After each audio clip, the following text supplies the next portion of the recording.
The cage that shouldn't exist the market smelled like blood. Jack stepped off the cargo platform, pulling his jacket tighter. The air on this alien planet was thick, like wet smoke. The bazaar was noisy metal clanging, voices shouting in a dozen different languages. But Jack had seen many places. He wasn't here for sightseeing. He had a job: deliver food packs to Dock 7 and leave. No questions. That's what the contract said. But fate had other plans as he passed through a narrow alley between two metal shops. Something made him stop. It wasn't a sound, it was a feeling. A low growl echoed from the shadows. Jack turned his head slowly. In the corner, behind greasy curtains and boxes of rotting meat, there was a cage. At first, he thought it held animals. Then he looked closer. His stomach twisted. Inside the cage were 3 young alien girls. Their ears were pointed like cats, their tails curled around thin bodies. They were covered in fur. Not like animals. Their eyes were full of fear. One of them had blood on her cheek. Another lay motionless, barely breathing. Jack stepped closer, unsure why his feet were moving. "Hey!" snapped a voice behind him. A thick alien butcher stomped out from behind a stall. His apron was stained dark red. "You buying or just staring?" Jack looked at the cage again. The tallest cat girl, her fur silver and torn at the shoulder, stared back at him with glowing blue eyes. She didn't beg. She didn't cry. She just looked. Dead inside. "What is this?" Jack asked quietly. The butcher snorted. "Fresh. Stock, high-quality meat. Some buyers like exotic flavors. They were caught trespassing. That makes them property now." "Property," Jack repeated, his fists clenching. "They're alive." "Alive doesn't mean anything here," the butcher said. "They're not registered. No species rights. Might as well be livestock." Jack took a step forward. "You're sick." The butcher narrowed his eyes. "You better walk away, human, before someone tosses you in a cage." Jack's jaw tightened. His heart pounded. He looked at the girls again. The smallest one, curled in the corner, reached out toward him slowly, then stopped. He turned and walked away, but the image burned in his brain. Their faces. Their silence. Jack didn't go to Dock 7. Instead, he went back to his ship. But he didn't climb inside. He stood on the loading ramp, staring at the stars. Above, he tried to forget what he saw, but he couldn't. His brain screamed, "Not your problem. Stay out of it." His heart whispered, "No one else will help them." After an hour, he opened the secret compartment under his floor panel. Inside was a stun baton, an old security keycard, and a few stolen scrambler chips. He grabbed them all. "I'm gonna hate myself for this," he muttered. Then he went back. The market was quieter now. Late night, most stalls had shut. But the butcher's cage was still there, covered by a cloth. Jack crouched behind a crate and waited. The butcher walked out with a bowl of steaming stew, grumbling to himself. He sat down on a chair and started eating. Jack moved like a shadow. He stepped up behind the butcher, and slammed the stun baton against the back of his neck. The alien fell over. Twitching, Jack pulled the cloth off the cage. The girls looked up terrified. He whispered. "I'm not here to hurt you," the silver-furred one growled, baring her sharp teeth. Jack raised his hands. "I'm here to help, I swear." He pulled the security chip from his pocket and slid it into the lock. Click. The door opened. For a second, no one moved. Then the smallest girl, the one with golden fur and wide, curious eyes, took a slow step forward. She touched Jack's sleeve. "Come on," he said. "All of you." The tall one looked at the others. Then she nodded once. They ran. 10 minutes later, Jack was sprinting down the alley with 3 alien girls behind him. The tallest one carried the smallest. Sirens blared in the distance. He led them through a maintenance hatch into the lower tunnels of the city. Shouts followed them. Find the human. He stole biostock. They crawled through vents, climbed ladders, slid under gates, finally. They reached the hangar. Jack's ship was already running. He opened the door and waved them in. The silver-furred one hesitated. "Why are you helping us?" Jack looked her in the eye. "Because no one else will." The ship blasted into the sky. Jack glanced back at the world shrinking below. He didn't know where he was going. He didn't know what would happen next, but he knew one thing for sure. This wasn't just a rescue. It was the beginning of a fight. A fight to give them back their freedom, and maybe a family asterisk escape in the dark bowl. The sirens screamed. Red lights flashed across the skyport. Unauthorized launch. Unauthorized launch. Jack gripped the ship's controls hard. His knuckles turned white. The three cat girls sat behind him, their fur, dirty eyes, wide with fear. "I knew this would go bad," Jack muttered. A loud voice shouted from the control tower. "Human freighter Z9, shut down your engines, now, or be destroyed." Jack didn't answer. He slammed the throttle forward. The ship jerked hard, breaking through the docking arms. Sparks flew past the window. Behind them, guards ran onto the platform, weapons raised. Shots fired. The girls screamed. One blast hit the rear engine. Warning lights flashed on the screen. The ship shuddered, but Jack didn't stop. "We're not dying here," he said through clenched teeth. "Hold tight." The ship roared into the clouds. They flew in silence for a long time. Jack's hands didn't leave the controls. Behind him, her quiet breathing. One of the girls whimpered softly. He glanced back. The smallest one, the golden-furred girl, was crying without sound. The oldest, with silver fur, wrapped her tail around the younger too protectively. "Is she hurt?" Jack asked. "She's scared," the tall one said flatly. "We all are." Jack nodded. "I get it. You've been through hell." The silver-furred girl narrowed her eyes. "You say that like you understand." "I don't," Jack admitted. "But I saw enough in that cage to know no one should live like that." There was silence. Then the quiet one, the one with dark purple fur, spoke for the first time. Her voice was soft but sharp. "You risked your life." "Why?" Jack didn't answer right away. He looked out the window. "Because you're alive," he said. "And alive means you deserve better." Jack knew they couldn't fly forever. The ship was damaged. They needed to hide. He called an old contact, Fex, a smuggler who owed him a favor. Fex laughed when he answered. "You did what?" "Oh, you stole, butcher. Stock from the Catral market. You got a death wish, Jack. I need a place to land. Somewhere quiet, just for a few hours." Fex sighed. "You're lucky I still like you. There's a junkyard moon near Sector 6. Mostly scrap, no patrols. I'll send coordinates."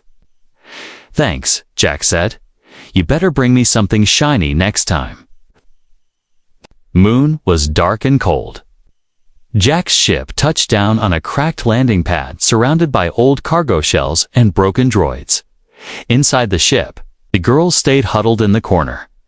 Jack brought them water, food packs, blankets.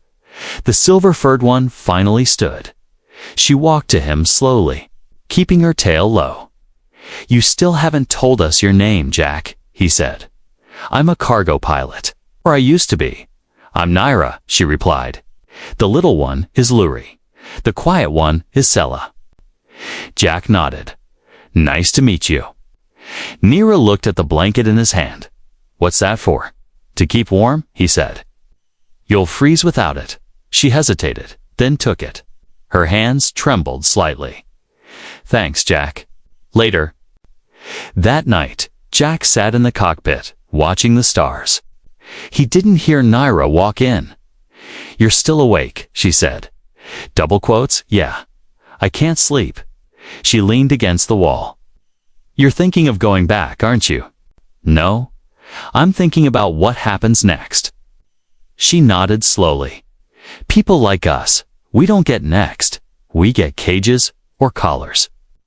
More cold labs. Jack looked at her. "Not anymore." Naira's ears twitched. "You can't fight the galaxy. It's too big." Jack smiled, tired but firm. "Maybe. But if I can save even one person from that cage, then it's worth it." Naira looked at him quietly. "Most humans wouldn't care." "I'm not most humans. It's just before dawn." The warning system beeped.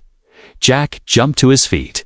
3 ships were approaching fast. "Fex sold us out," Jack growled. He ran to the back. "We have to go now." The girls grabbed what little they had. Naira carried Lurie, and Sella grabbed a tool bag. They ran toward the ship's hatch too late. The enemy ships landed. Troops poured out. Jack ducked behind a container and fired his blaster. Sparks lit up the dark. Naira hissed. "There's too many." Jack turned to her. "There's a maintenance tunnel under that pile of scrap. It leads to the far ridge. You go." "What about you?" she demanded. "I'll hold them off." Naira hesitated, eyes burning. Then she nodded. "Don't die." "Ah." She ran with the girls into the tunnel. Jack turned back, heart pounding. He aimed his weapon. "Come on then," he said. "Let's see what you got." Jack fought as long as he could. He led the attackers away from the tunnel, shot down a drone, took a blast to the arm, but stayed standing. Finally, just as he was about to be cornered, the smuggler ship returned, Fex grinning in the pilot's seat. "Need a lift, hero?" Jack collapsed inside, bleeding and out of breath. "Where are the girls?" Fex asked. "Safe," Jack said. "For now." On the other side of the moon, Naira held Lurie close.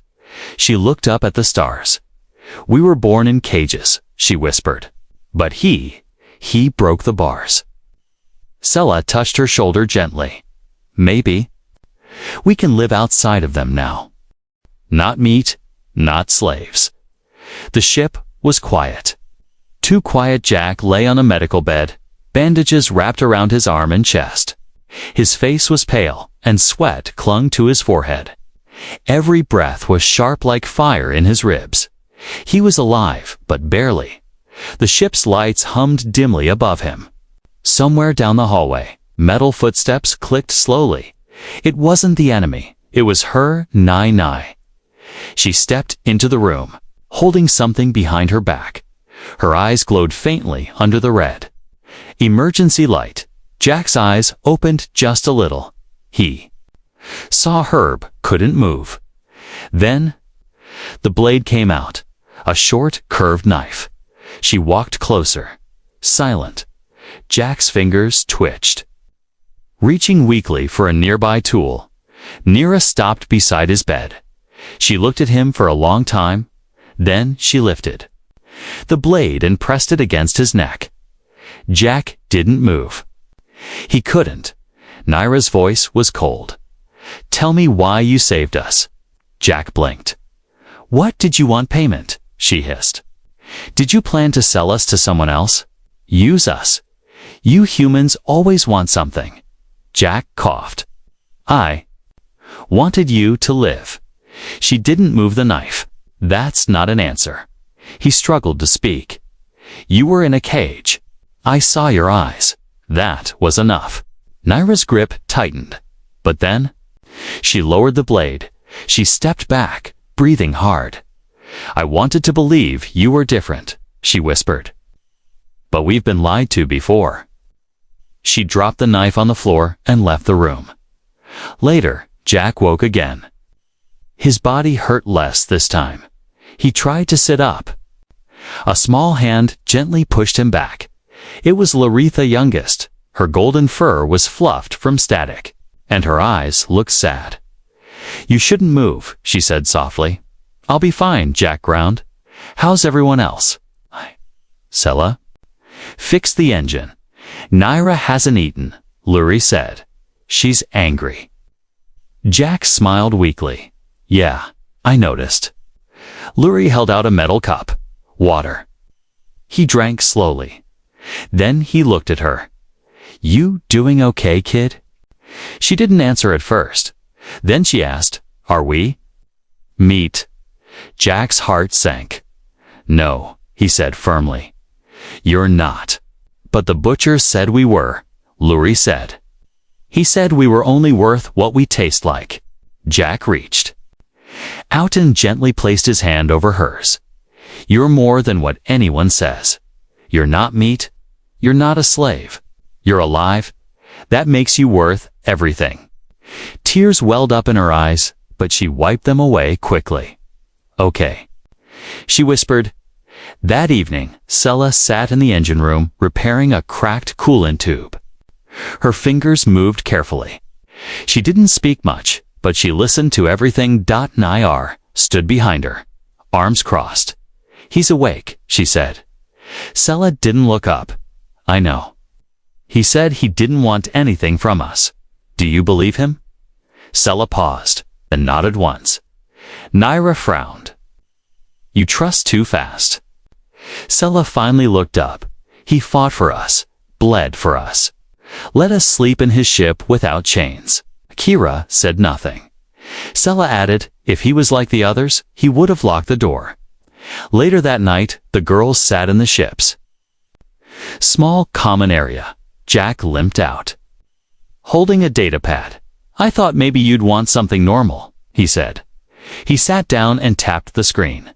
A soft image appeared of a tree, then water, then animals from Earth. The girls stared in silence. Luri gasped when she saw a butterfly. What is that? She asked. It's a butterfly, Jack smiled. They're harmless, just pretty. Sela tilted her head. So, Earth has no cages. Jack laughed softly. Oh, it has cages. But not for people like you. Not anymore. Nira looked at the images without blinking, then said quietly, I don't remember anything before the cage. Luri nodded. Me neither. Jack looked at them. Then we'll make new memories, better ones. They didn't answer, but none of them walked away. Later, while the others slept, Naira sat alone by the cockpit window. Jack limped in. Holding 2 cups of warm broth, he handed her one. She hesitated, then took it. He sat beside her in silence. After a few minutes, she finally spoke. You really believe we can live like normal people? I don't know what normal means anymore, Jack said. But I believe you can live free. Naira looked out the window. I don't even know who I am. Outside that cage, Jack sipped his drink. Then figure it out. Try things. Make mistakes. Be angry. Be kind. Just be. Naira looked at him. Why are you doing this? She asked again. Jack leaned his head back and closed his eyes. Because once I was in a different kind of cage, and someone helped me out. They didn't ask for anything. They just opened the door. Naira said nothing, but she sipped the broth by morning. Something had changed. Jack walked into the small cargo bay and saw something unexpected. Luri was drawing on the wall with a marker. Stick figures of herself, of Jack, of trees and stars. Sela was reading from a datapad, lips moving silently. Naira stood in the corner, sharpening a tool. Jack smiled. Then Naira looked at him. We'll help, she said. Whatever comes next, we fight with you. Jack raised a brow. You sure? She nodded. We're not meat, she said. We're not slaves. Then she looked at the other two. We're survivors. The hunter's contract, the stars, blinked like silent warnings across the black sky. On a far-off world, in a smoky room filled with glowing data screens and alien chatter. A bounty board updated with a loud ping. A new listing flashed bright red. Wanted, human male. Name, Jack. No last name known. Crime, theft of biostock, interference with trade, assault on catral personnel, stolen property. 3 unregistered felon or females. Reward, 900,000 credits dead or alive. A tall, dark figure stepped into the light. His armor was matte black. His helmet shaped like a skull. The room went quiet. This was Varna bounty hunter feared across. 12 systems, silent, precise, deadly. He studied the bounty screen. 3 catgirls. He said slowly, his voice deep like broken metal. A soft-hearted human. He pressed a button on his wrist. I'll take the contract. Meanwhile, Jack was running low on time. He and the girls had landed on a cold mining Muna half-dead. Rock where few ships ever stopped. It wasn't much, but it had food, air, and abandoned shelters. Jack patched the ship's systems while the girls explored the rusted buildings nearby. Luri chased a small glowing bug with wide eyes. Sella tested. The strength of the walls, always silent, always thinking. Naira stood watch with a broken pipe clutched in her hand. She never fully relaxed. Jack called them all inside for food. They sat around a portable heater, sharing warm soup. We'll need to move again soon, Jack said. This place is quiet, but not for long. Nira narrowed her eyes. You think? They're still after us. I know they are, Jack said. And I think someone dangerous took the bounty. Sella finally spoke. Then let's prepare. Back in space, Varn followed the trail. He scanned every signal from Jack's stolen ship, looked at heat traces, checked old docking logs, tracked purchases of fuel and food. He smiled behind his helmet. They think they can hide, he whispered. But prey always leaves a scent. He set course for the mining moon. Jack taught the girls basic defense. He gave them sticks and showed how to block, how to run, how to hide. Luri struggled at first, but Naira helped her. Sella, on the other hand, moved fast and precise. You were trained, Jack said to her. She nodded once. Long ago. Before the cage, Naira asked Jack, "What about you? Where did you learn to fight?" Jack didn't answer right away. I used to be a soldier, he said, before I saw what war really meant. Naira looked at him. You're still fighting, just a different war now. He smiled. Yeah, one that matters more. Later, Jack went outside to fix the ship's cooling vents. A noise caught his attention, a soft click from behind the rocks. He turned fast. Gun raised, nothing but still. He felt watched. He called the girls inside and double-locked the doors. That night, in the cold wind, Varn arrived. He didn't use lights. He moved like a shadow. Fast and silent. He saw the heat from the ship, the fresh boot prints, the light flicker. In the shelter's window, he knelt and whispered to his suit. Found them. Inside the shelter, Luri curled up next to Sella. Yawning, Doc sat near the entrance with Naira beside him, both holding weapons. Suddenly crash. The roof shook. Jack jumped to his feet. Stay down. A hole exploded open, and Varn dropped in too. The room like a demon. His eyes glowed red behind his mask. Target confirmed, he said coldly. Surrender the girls. Jack fired first. The shot bounced off Varn's armor. The hunter moved fast, striking Jack with a hard punch that sent him flying. Naira charged with her pipe. Varn caught it midair and threw her across the room. Luri screamed. Sella leaped toward Varn's back, stabbing a screwdriver deep between armor. Plates. Varn grunted, slamming her against the wall, but it bought time. Jack got up, blood on his face. He tackled Varn into the heater, burning both of them. The heat sensors overloaded and exploded. Flames burst across the room. Run. Jack shouted. The girls escaped out the back. Jack stayed to hold Varn down, but Varn threw him off. Hard. The fire was growing. Jack coughed, barely breathing, and limped out the side just before the roof collapsed. They regrouped in a cave nearby. Jack collapsed, bleeding again. Nira helped him sit. Sela pressed cloth against his wounds. Luri held his hand. Jack looked at them with tired eyes.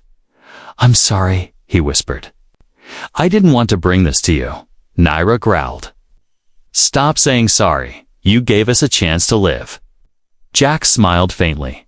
"We can't run forever." Nira nodded. "Then we fight." Back on the surface, Varn stood among the flames. He watched the cave trail in the distance. He wasn't angry. He was excited. "This is more fun than I expected," he said. Then he reloaded his weapon. "They're learning to survive. Let's see how long they last." Stand or run. The cave was cold, but the fear made it colder. Jack leaned against the wall, wincing with every breath. His bandage was soaked red again. He wasn't healing fast enough. Nira sat beside him, checking the old blaster in her lap. Firelight flickered across her face. "Rest," Jack whispered. "I don't need rest," Nira said, without looking up. "He's still out there." She meant Varn, the hunter, the monster in black armor who had nearly killed them. Sela sharpened a tool near the entrance. Luri curled up in the corner, pretending to sleep, but Jack could tell her ears were twitching. She was listening, scared, outside. The wind howled across the rocky moon like a dying animal. The calm wouldn't last long. Far away, Varn crouched on a ridge, watching the cave from a distance through red lenses. He had already set traps along the outer path's thin trip lasers, silent drones in the air. He wanted them to run. Running was fun. Varn didn't enjoy easy kills. He liked the chase. "They think they can hide," he muttered. "Let's show them what fear really feels like." He tapped his wrist panel. The hunt resumed, in the cave. Jack slowly stood up. "We can't stay here," he said. Nyra looked at him. "You can't even walk straight." "Doesn't matter," he said. "This cave's a dead end. One grenade, and we're all gone." Sela nodded. "He's right." Jack turned to her. "Any ideas?" Sela pulled out a data pad she stole from the old shelter. "There's a mining shaft 2 kilometers east. Goes down into the rock. Deep. Maybe a hiding place. Or a trap." Jack looked at Nira. "What do you think?" Nira didn't answer for a moment. Then she said, "No more hiding. They'll chase us forever. Let's set our own trap." They left the cave before sunrise. Luri rode on Jack's back. She was shivering, but tried to be brave. They moved fast through the jagged rocks. Sela marked the path with small wires connected to smoke bombs and noisemakers. If Varn followed, they'd know. Nira carried the broken pipe now wrapped in barbed wire she took from a fence. Jack held a heavy mining drill as a weapon. "Primitive," he muttered. "But it'll punch through armor." As they moved, Jack coughed hard. Nyra looked back. "You sure you're okay?" Jack smiled. "No, but I'm not stopping." 2 hours later, they reached the mining shaft. A rusted elevator hung from a steel frame. Jack looked down the shaft. No lights. Perfect. They climbed down by hand, using cables and broken ladders. The lower chamber was a wide open space, filled with broken machines, shadows, and silence. "Let's make it home," Jack said. They worked fast. Sela wired the lights to flicker, blinding anyone who entered. Nira covered the floor in broken glass and metal scraps to make noise traps. Luri set up empty fuel cans to fall if someone stepped wrong. Jack rigged the mining drill to a power line. It would spin like a massive buzzsaw. When they finished, they stood together in the middle. It wasn't much, but it was their trap that night. The lights above flickered. Sella's alarm blinked. "He's coming," she said calmly. Jack raised his weapon. Luri hid behind a crate, clutching a flashlight. Nira stood in the center. Pipe ready, the silence dragged on. Then dash crunch. The sound of boots on glass, knives sharpened. Now, the lights went out. Varn stepped into the shaft. Slow and careful. His sensors picked up flickers of movement, but nothing clear. A small can dropped nearby. He raised his rifle and shot at it. The sound echoed. Suddenly, bright lights blinded him, then total darkness. A loud buzz roared to life. The mining drill, he moved sideways, but stepped on another. Trap gas burst into the air.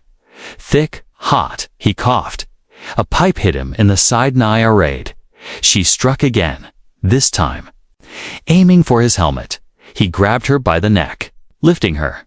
But then Jack rushed in, swinging the drill core like a hammer. Crack. It hit Varn's leg, breaking the joint. The hunter fell hard.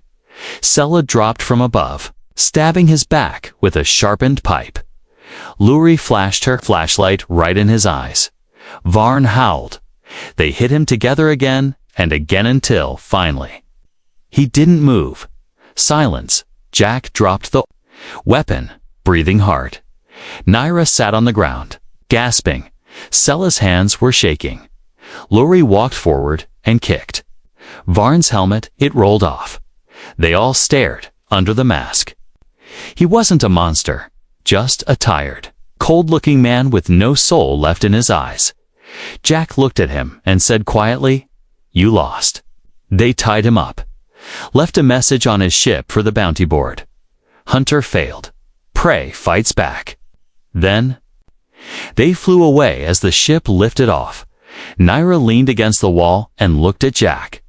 "We could have run," she said, "but you stayed." Jack nodded. "So did you."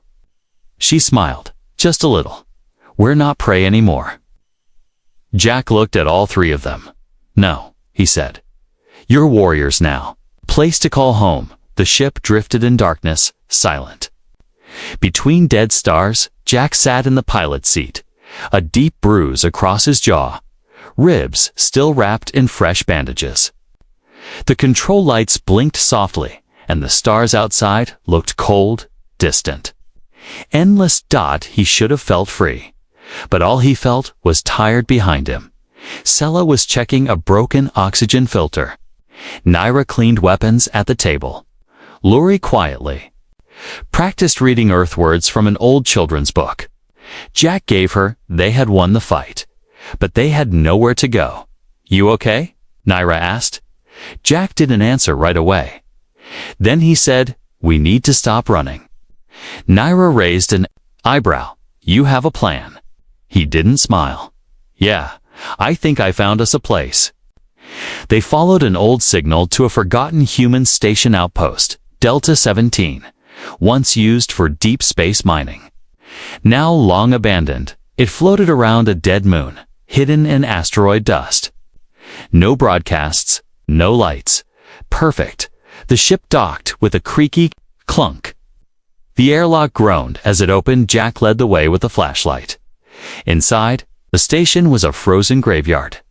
Broken chairs, dust on every surface, dead screens, and silence. Luri gripped his hand tightly. "Is it haunted?" she whispered. Jack smiled. "Only by old memories." They moved room by room. Sella restored basic power. Nira scouted for danger. Jack found old emergency supplies, water rations, tools, blankets. Luri found a soft couch and claimed it instantly. It wasn't much. It was cold, cracked, but it was theirs now. They cleaned, repaired, rebuilt. Over the next few days, the station started to feel different. It no longer smelled like metal and rust. It smelled like food, like warmth, like safety, like home. Jack stood on the observation deck with a mug of tea in his hand. The stars outside didn't seem so cold now. Nira stepped beside him. You really think this place can protect us? She asked. Jack looked at the reinforced doors, the shield system, the hidden location. Yeah, he said. I think this place was waiting for us. Naira watched him. You keep doing that, she said softly. Doing what? Putting yourself last. Jack chuckled. Old habit. Naira stared at the stars. You didn't just save us, she said. Gosh, you gave us a chance to live, not survive, live. Jack was quiet. Then he said, you earned it. Down the hall. Luri decorated the wall with her stick figure drawings, her Sela, Naira, and Jack. Standing under a sky filled with stars. Sela used her datapad to rebuild the CUM system, but made sure no signals could be tracked. They grew herbs in old food trays, stitched pillows from scraps, and painted signs for their doors. Luri called the station Freedom Nest. It stuck. One day, Jack received a strange signal on an old frequency. A broken voice crackled through. Are you there? I repeat, are you real? Please, we need help. I have escapees, Felenar girls. There. Injured, being hunted. Jack froze. He opened the channel. This is Jack. I hear you. Where are you? The voice came back. Doc 3, Xanax system. They're just kids. I don't know where else to take them. Jack turned to Naira, who had overheard. More girls. More. Like them, she nodded without hesitation. Let's bring them here, she said. Let them have what we have. They set up medical beds, cleaned extra rooms.